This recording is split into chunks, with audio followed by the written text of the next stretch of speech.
खुश आमदीद। आज हम बात करेंगे दो दरियाओं के संगम पर बने एक अजीम शान किले की, यानी अकबर के इलाहाबाद किले की। तो एक सवाल से शुरू करते हैं। जब मुगल बादशाह अकबर ने 1583 में ये बहुत बड़ा किला बनवाया तो उनके जहन में क्या था? क्या ये एक फौजी अड्डा था या फिर एक मुकद्दस मकाम? जवाब शायद इतना सीधा नहीं है जितना लगता है। इसका जवाब ढूंढने के लिए हमें पहले इसकी जगह को समझना होगा। ये किला किसी आम जमीन पर नहीं बना, ये संगम पर खड़ा है, वही मुकद्दस जगह जहां गंगा और जमुना दरिया मिलते हैं, एक ऐसा मकाम जो सदियों से अकीदत का मरकज रहा है। ठीक है, तो चले जरा गहराई में उतरते हैं। इस किले की पहली पहचान उसके पत्थरों में नहीं बल्कि उसकी रूहानियत में छुपी है।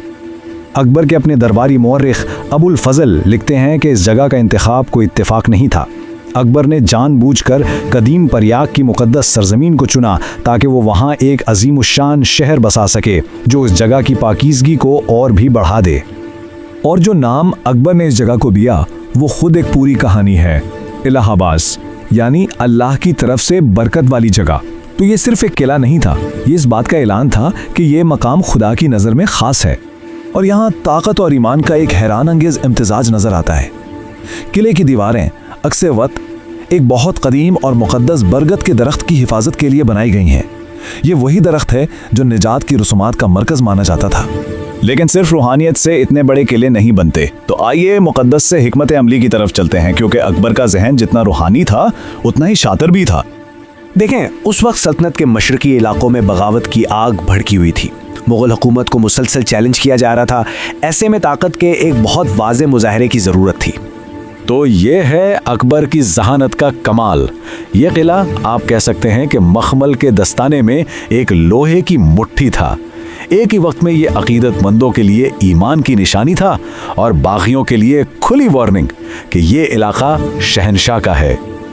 अब एक विजन रखना एक बात है, लेकिन इस विजन को पत्थर और गारे से हकीकत बनाना, खास तौर पर इतने बड़े पैमाने पर, यह बिल्कुल दूसरी बात है।